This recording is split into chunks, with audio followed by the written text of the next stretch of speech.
बिस्मिल्लाहिर्रहमानिर्रहीम। अस्सलामुअलैकुम। क्या हाल है, कैसे हैं आप लोग। चने वाले चावल की रेसिपी के साथ हाजिर हुए हैं आपकी खिदमत में। तो कौन कौन सी चीज़ें हमें चाहिए हैं बताती चलूँ आपको। यहाँ पे तकरीबन 2.5 कप मैंने चावलों का ले लिया था और यहाँ पे मैंने तकरीबन 1 कैन मैंने ले लिया है चनों का। बॉयल हुए हुए हैं पहले से ही ये। तो यहाँ पे मैंने लिया हुआ है तकरीबन 1 बड़ा साइज़ का प्याज। यहाँ पे 3 टमाटर दरमियान छोटे साइज़ के मैंने काट के रखे हुए हैं छील के। और यहाँ पे मैंने ऑयल ले रखा है तकरीबन आधा कप। यहाँ पे मैंने 2 इलायचियाँ ली हुई हैं मोटी वाली और साथ में 2 लौंग लिए हुए हैं। इधर मैंने तकरीबन 1.5 टीस्पून ही लिया हुआ है नमक का। यहाँ पे मैंने अदरक का पेस्ट बना के रखा हुआ है थोड़ा सा। और यहाँ पे मैंने लिया हुआ है ज़ीरा थोड़ा सा। और यहाँ पे मैंने 1 इंच का टुकड़ा तकरीबन लिया हुआ है दालचीनी का। और इधर थोड़ी सी काली मिर्च। तो चलिए अब बनाना शुरू करते हैं जी। तो शुरू करने से पहले मैं बताती चलूँ आपको चावलों के बारे में कुछ। चावल आप जितने भी पुराने लेंगे उतने ही बहुत अच्छे खुशबूदार बनेंगे। इतने मसाले भी ना हम ऐड करें तो चावलों की अपनी खुशबू ही बहुत अच्छी होती है। तो जितने आप पुराने चावल लेंगे उतने ही अच्छे होंगे, अच्छे बनेंगे, खिले खिले बनेंगे। तो जो नए चावल होते हैं उनको ज़्यादा देर भिगोना भी नहीं पड़ता और वो पानी भी कम लेते हैं। और जो पुराने चावल होते हैं वो पानी ज़रा ज़्यादा लेते हैं। तकरीबन इनमें 1 गिलास पानी ज़्यादा जाता है पुराने चावलों में। तो चलिए अब हम बनाना शुरू करते हैं। यहाँ पे हम चूल्हे को हाई फ्लेम पे करके तो पतीली रख देंगे। इसमें हम ऑयल शामिल करेंगे। चने वाले चावल में थोड़ा सा ऑयल ज़्यादा डालें तो ज़्यादा मज़े के बनते हैं। साथ ही हम इसमें प्याज शामिल करेंगे। प्याज को हम लाइट गोल्डन करेंगे, बल्कि सही गोल्डन करेंगे सॉरी।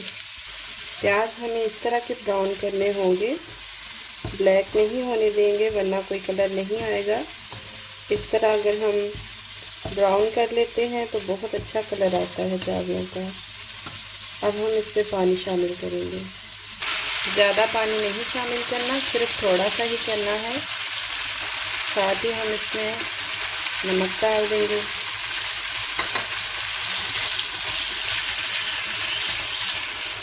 चने भी साथ ही डाल देंगे।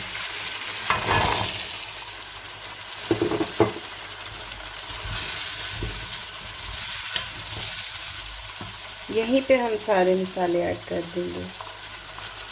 आप चाहें तो इसमें ब्लैक वो जो है लाल मिर्च भी शामिल कर सकते हैं, लेकिन मैं नहीं कर रही क्योंकि मेरे बच्चे नहीं खाते ज़्यादा तीखा। सारा कुछ इधर ही हमने ऐड कर देना है। थोड़ा सा भून लेंगे चनों को। टमाटर भी यहीं पे शामिल कर देने हैं। टमाटर ज़्यादा शामिल करेंगे तो हमारे चावल ज़्यादा खुश्क नहीं बनेंगे। बिना सालन के भी हम खा सकते हैं। मैं चाहती तो इसमें हरी मिर्चें भी शामिल कर सकती थी मगर मैंने नहीं की क्योंकि मुझे स्पाइसी नहीं चाहिए ज़्यादा। अब हम चनों को अच्छी तरह भून लेंगे। चने हमारे भुन चुके हैं। चनों को भूनने का मकसद ये है कि सारे मसाले जो जैसे हमने टमाटर डाले थे वो भी मिक्स हो जाए, मतलब सारे मसाले इसमें सही तरह मैश हो जाए। तो चलिए अब हम इसमें पानी डालते हैं।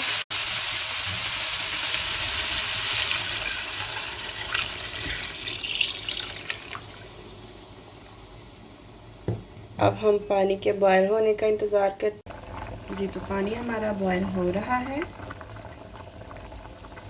तो चावलों का आपने ये ख्याल रखना है कि इसमें बिल्कुल भी पानी ना हो। अगर तो इसमें पानी होगा तो चावल आपके सही नहीं बनेंगे, बहुत मतलब आपस में जुड़ेंगे। तो चलिए अब हम चावल डाल लेते हैं।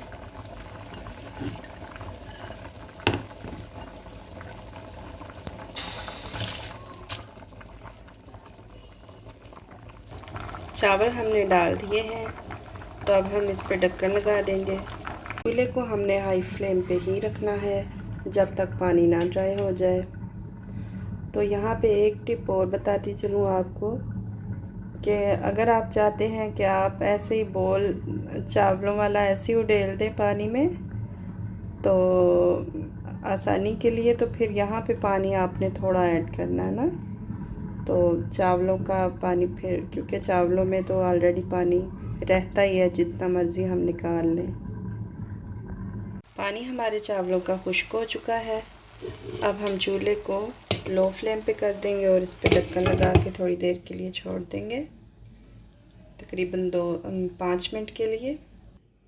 जी तो व्यूअर्स, देखिए चने वाले चावल हमारे रेडी हो चुके हैं। बहुत ही खुशबूदार, बहुत ही जायकेदार।